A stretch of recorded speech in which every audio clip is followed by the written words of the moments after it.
सातारा जिल्ह्याच्या पश्चिम भागामध्ये मुसळधार पावसाचा जोर कायम आहे। या पावसामुळे उमरोडी धरण भरलेलं आहे। आपण बघतोय उरमोडी धरणातून 500 क्युसेक पाण्याचा विसर्ग सुरू करण्यात आलाय।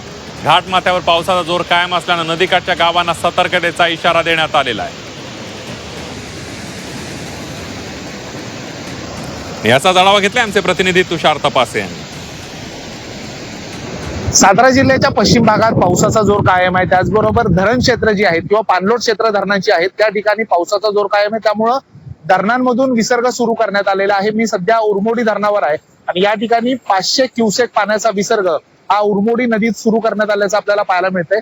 त्याचबरोबर सातारा जे असणारं मुख्य धरण जे आहे ते कोयना धरण, जी महाराष्ट्राची भाग्यलक्ष्मी ज्याला ओळखलं जातं, त्या कोयना धरणाच्या पायथा वीसगृहातून देखील जवळजवळ 1050 क्युसेक पाण्याचा विसर्ग हा नदीपात्रात सुरू करण्यात आलाय। कनेर धरणातून देखील विसर्ग सुरू आहे, दोन धरणातून विसर्ग सुरू आहे। एकूणच जिल्ह्यातील ही जी धरणं आहेत ती 80 ते 90% भरलेली आहेत आणि त्यामुळं या धरणांमधून आता विसर्ग सुरू करण्यात आलाय।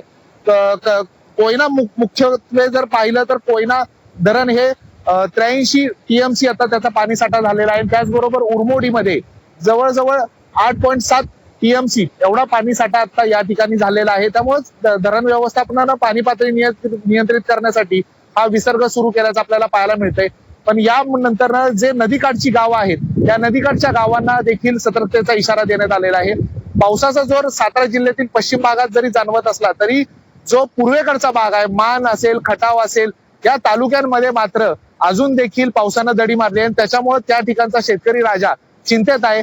पावसाचा जोर अजून वाढेल असं हवामान विभागाने सांगितलंय। त्यामुळं घाट माथ्यांवर जाणारे किंवा घाट रस्त्याने जाणाऱ्या लोकांनी काळजी घ्यावी असं देखील आवाहन प्रशासनाच्या वतीने करण्यात आलेलं आहे। तुषार तपासे, झी मीडिया, उरमोडी, सातारा।